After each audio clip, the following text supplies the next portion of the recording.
Okay so good morning students. हमने already Rutherford's model of an atom जो है वो कंप्लीट कर लिया है।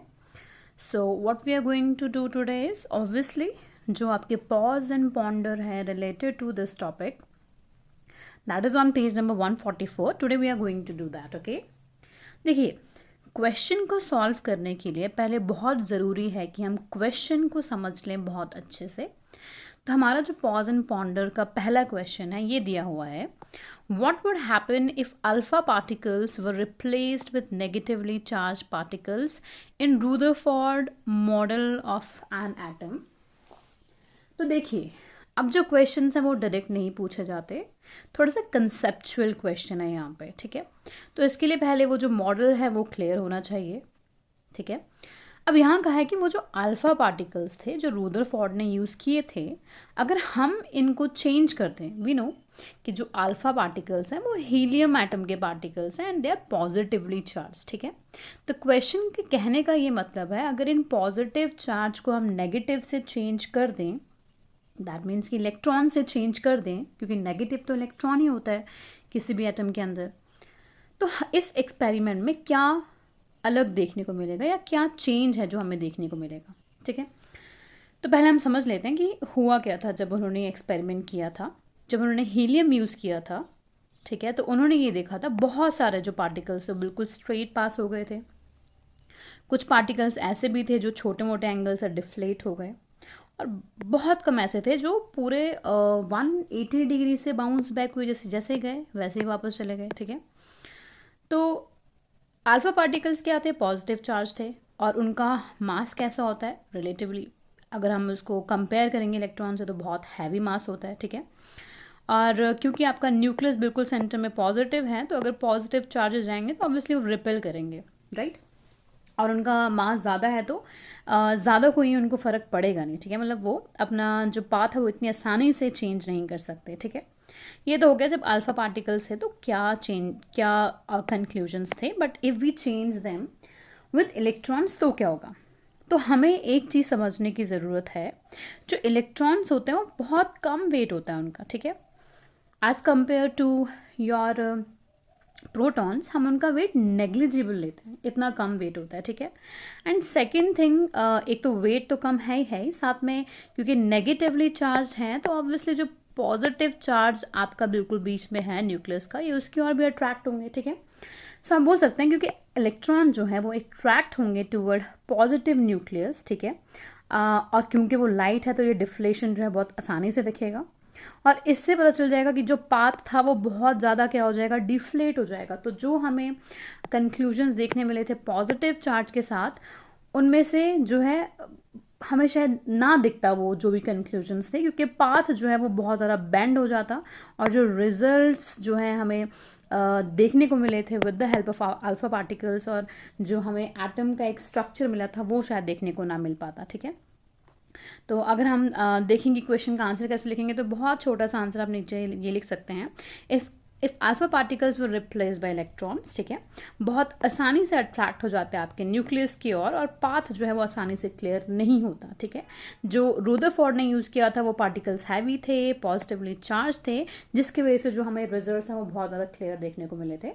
इलेक्ट्रॉन के साथ ये जो रिजल्ट्स हैं ये क्लियर ना दिखते हमें। ठीक है, सो अगर आपको क्वेश्चन आता है ऐसा, या ऐसा कोई भी क्वेश्चन, तो now I think you will be able to answer. So चलते हैं अपने नेक्स्ट क्वेश्चन की ओर। ठीक है, समझते हैं अपना नेक्स्ट क्वेश्चन, क्योंकि क्वेश्चन समझना बहुत ज़रूरी हो जाता है। Rutherford found that a few alpha particles bounce back sharply. How does this single surprising result completely rule out Thomson's plum pudding model of an atom? अब देखो, थॉमसन का जो मॉडल है वो भी मैं ऑलरेडी समझा चुकी हूँ। तो अगर थॉमसन के प्लम पुडिंग मॉडल को समझे ना, तो उसने कहा था जितना पिंक पार्ट है, ठीक है, this all is positively charge, right. और जो रूदरफोर्ड ने पार्टिकल्स लिए थे वो भी क्या थे, दे वर ऑल्सो पॉजिटिव चार्ज। और जो आपका थॉमसन है उसने भी कहा कि पॉजिटिव चार्ज जो है वो स्प्रेड है ऑल ओवर। ठीक है, तो अल्फा पार्टिकल्स कभी भी यहाँ से स्ट्रेट पास नहीं हो पाते, ना यहाँ से क्या कर पाते, बाउंस बैक कर पाते। ठीक है, क्योंकि आपका तो चार्ज जो है यहाँ वहाँ पूरा डिस्ट्रीब्यूटेड है ना, जबकि हमारे एक्चुअल एटम में जो है सारा का सारा मास जो है बिल्कुल बीच में कंसंट्रेटेड होता है। तो जब आपके हीलियम एटम्स आएंगे, इतना ज़्यादा मास है, कंसंट्रेटेड है, पॉजिटिव है कि जैसे ही रिपल्जन होगा तो आपके जो अल्फा पार्टिकल्स हैं they will move obviously by 180 degree, ठीक है, बाउंस बैक हो जाएंगे शार्पली, ठीक है। तो ये पॉसिबल हो पाया आपके रुदरफोर्ड ऑब्जर्वेशन में, क्यों? क्योंकि देखो, जो सबसे पहला था वो न्यूक्लियस से थोड़ा सा दूर था, तो पॉजिटिव पॉजिटिव है, तो थोड़ा सा डिफ्लेशन शो किया इसने और इस पार्टिकल ने भी।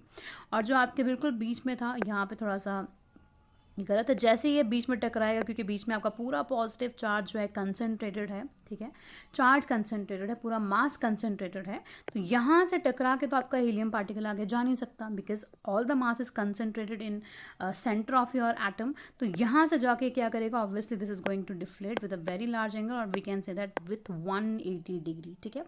तो कुछ जो अल्फा पार्टिकल्स हैं वो शार्पली 180 डिग्री से बाउंस बैक करेंगे। This happens only if there is small, तभी ये पॉसिबल हो सकता था, ठीक है। रुदरफोर्ड का सबसे बड़ा कंक्लूजन ही तो ये था कि बिल्कुल बीच में सेंटर में पॉजिटिव चार्ज है, डेंस मास है, और उन्होंने ही तो इसका नाम क्या दिया था, he called it as nucleus बोला था उन्होंने इस पार्ट को, ठीक है। तो इस एक्सपेरिमेंट से ये पता चला, या रुदरफोर्ड के ऑब्जर्वेशन से ये पता चलता है, जो मास है पूरा का पूरा that is concentrated in middle of that atom, ठीक है, चार्ज भी वहीं पे कंसनट्रेटेड है, जिसकी वजह से कुछ, ठीक है, हम बोल सकते हैं 2000 अगर अल्फा रेस गई थी, उसमें से एक जो है वो बाउंस बैक होके वापस आई थी, ठीक है। Since very few particles bounce back, क्योंकि बहुत कम पार्टिकल्स बाउंस बैक हुए थे, तो जो पॉजिटिव चार्ज है can not be spread through out the atom. तो ये तो बिल्कुल गलत साबित हो गया कि पॉजिटिव जो एटम है वो तो पूरा स्प्रेड आउट हो ही नहीं सकता, ठीक है।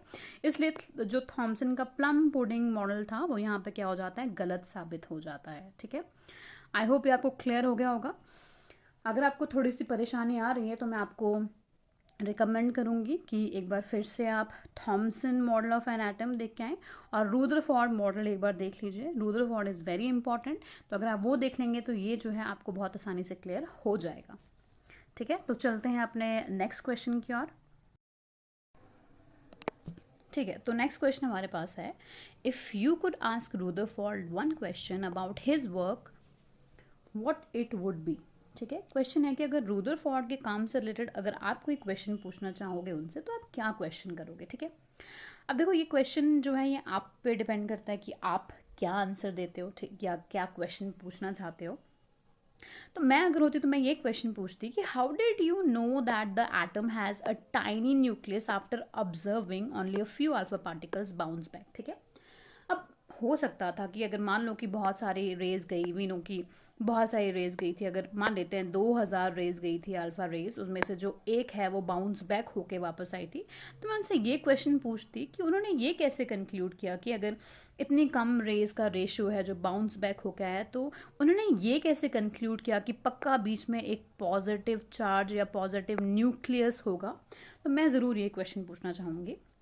तो ये तो हो गया what I am going to ask. अगर आपको लगता है कि आप रुदरफोर्ड का जो मॉडल है उसको पढ़ के आपके माइंड में कोई क्वेश्चन आता है, तो इस क्वेश्चन की जगह आप अपना सोचा हुआ क्वेश्चन भी डाल सकते हैं, ठीक है। तो I hope this is clear. तो हम चलते हैं अपने नेक्स्ट क्वेश्चन की ओर।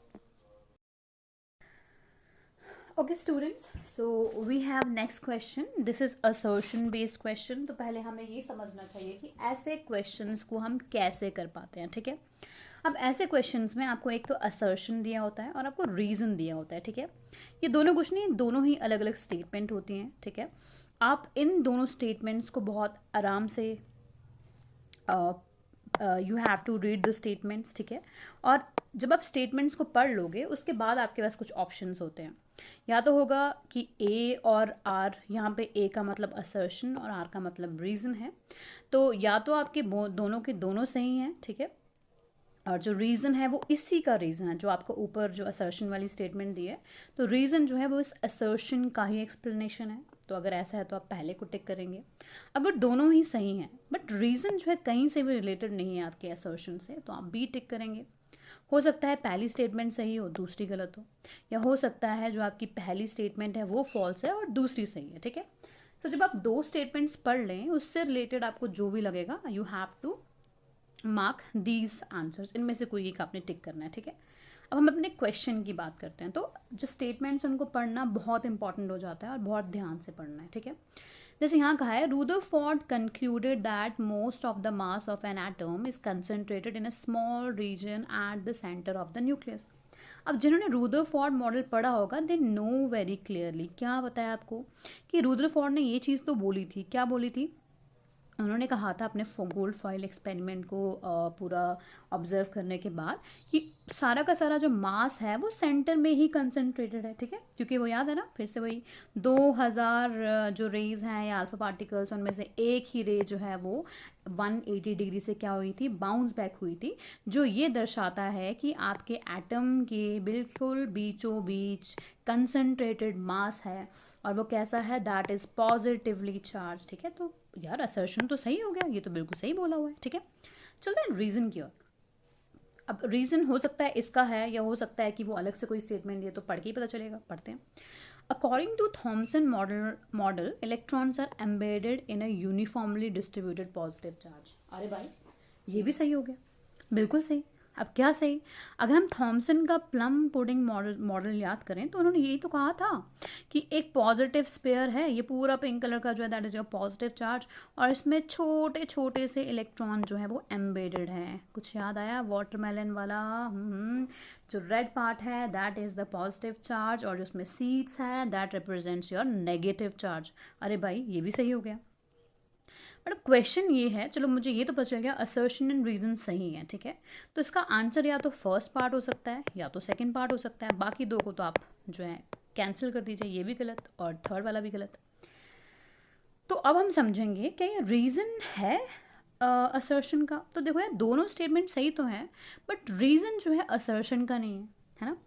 रीज़न तो ये होना चाहिए था ना कि बहुत सारे जो अल्फ़ा रेज हैं वो बाउंस बैक हो गई थी, इसलिए उन्होंने कहा कि मास कंसनट्रेटेड है।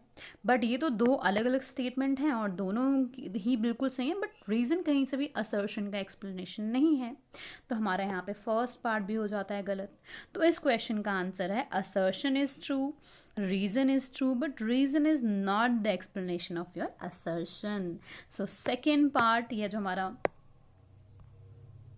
जो हमारा हम बोल सकते हैं जो हमारा सेकंड पार्ट है, या जो आपका सेकंड ऑप्शन है, your second option is completely right. Okay, तो जब भी आप असर्शन बेस्ड क्वेश्चंस को पढ़ते हैं तो मैं एक बार फिर से रिकमेंड करूँगी, ध्यान से पढ़ना है, हर एक पॉइंट को अच्छे से पढ़ना है, so that you can mark correct answer, क्योंकि इसमें बहुत ज़्यादा गलती होने के चांसेस होते हैं if you do not understand the question. I hope आपको ये समझ आ गया होगा। तो चलते हैं अपने नेक्स्ट पॉज एंड पॉन्डर की ओर।